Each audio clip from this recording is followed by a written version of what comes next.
the Epic Games Podcast. I'm Rackzilla here with Flak. We've got a special PAX edition of the podcast. We're fortunate this week to have Pete Ellis. He's a lead artist from Fortnite. How's it going, Pete?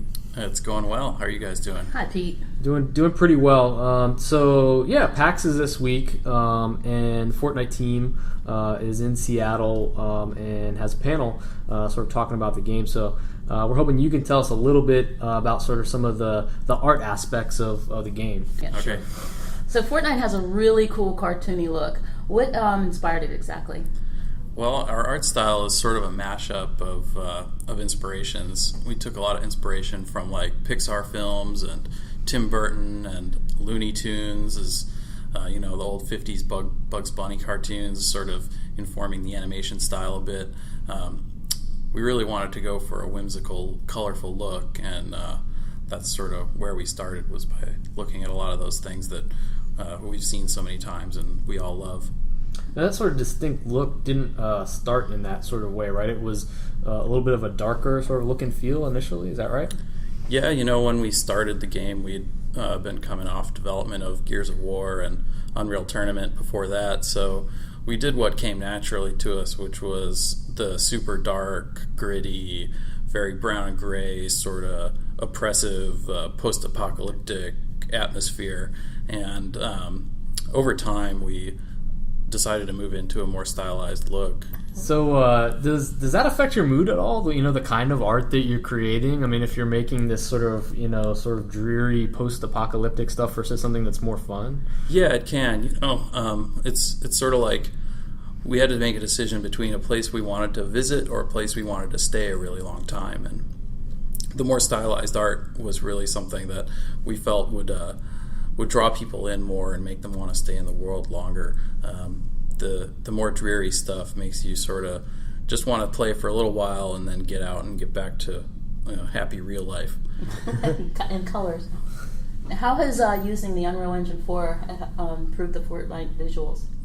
Well, when we started with Unreal Engine 3, we got it to a point of looking pretty good, but making the transition to Unreal Engine 4 was really valuable. We got really improved lighting quality. We got way more dynamic stuff going on. The game just pops more.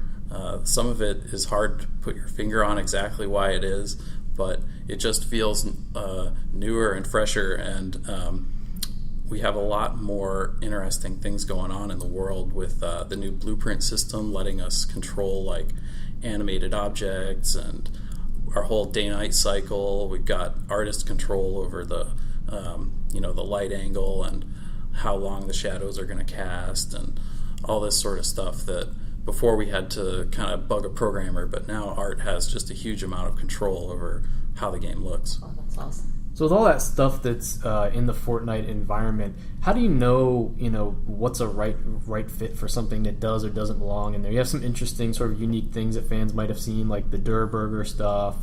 How do you know? Like, is it a gut feeling? Like, hey, this is something that makes sense that you would see in there, and this isn't? Or how do you do that? Well, we kind of have modeled the Fortnite world off of the real world. It's just a stylized, whimsical version of reality. Almost anything goes, really. It's just got to have some character and it's got to have some life to it.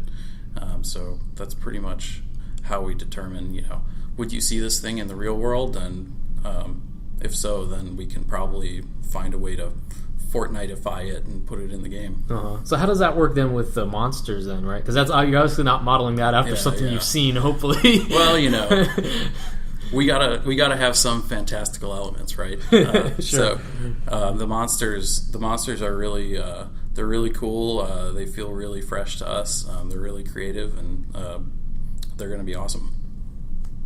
What are some of the various styles of buildings and architecture in Fortnite? So pretty much like anything you might see out there in reality, like we're going for lots of different influences, like downtown stuff and suburban stuff and more rural settings. So we're kind of exploring those three themes at a high level, and then moving into more specifics, like the suburban stuff might have, just sort of like a really basic house or a really ornate Victorian house, or the rural set might be barns, or it might be like more run-down, old, beat-up, kind of spooky haunted house type things. So that's pretty much about what we have. We're going to be probably expanding that stuff in the future, but I'm not really ready to talk about exactly where that'll go visually yet. Is it harder to create art for something like a Victorian house than, say, something that would exist, today in reality that you're more intimately familiar with, that you see all the time? Well, we tend to sort of see these things through our mind's eye. We'll sort of think about what we've seen throughout our lives and distill that into something that we can actually create. And of course, we'll also pull reference off of books or the internet or whatever, and try and find like what makes a visual theme that thing, like what makes it recognizable as that place, and find common elements and pull them all together into a model set. Gotcha. Now in Fortnite, there's a few different sort of gameplay elements which are interesting. One, which is scavenging. You're out there trying to find things to use and then build. Then there's the actual building, and then there's combat. I mean, do you feel that you lean personally into one of those areas or over the other? I'm definitely a scavenger right now. I love our destruction gameplay and just running out there with my sledgehammer and destroying all these things that we spend so much time creating. Awesome. So, hey, before we let you go, we get asked a lot of time by, people that are aspiring artists. We have a huge sort of fan art community on DeviantArt and things like that. Do you have any advice or tips for people that are interested in, finding their way into the art side of gaming? Sure. It's definitely a pretty big topic, but basically, it's all about what you know how to do, and your portfolio will speak louder than any resume points or degree or anything like that. So it's all about just putting in the hours and hours and hours that it takes to get really good at doing computer graphics. Whether you're into modeling or texturing, it's a lot about just spending the time and learning all the tricks and getting on the community forums like Polycount or ZBrush Central and CG Talk, to name a few. Joining the modding community. Yeah, throwing your work out there and be really willing to take criticism, and always understand that no matter how good you are, there's always someone better than you, and there's always someone to learn from. So that, and just using some of the tools that are out there like UDK, obviously. You can download UDK and start learning Unreal for free, so that's pretty awesome. We didn't have that when I started, so I'm envious of how easy it is and how great the tools are these days. But yeah, and just join a mod team or just get your work out there and promote yourself, and if you keep at it, eventually good things will happen. Very cool. Well, that sounds like good advice. Hey, thanks for joining us today, Pete. Looking forward to hearing even more about Fortnite in the future.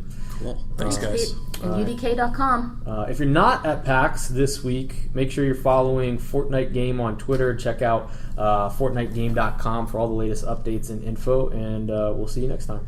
See you, everybody.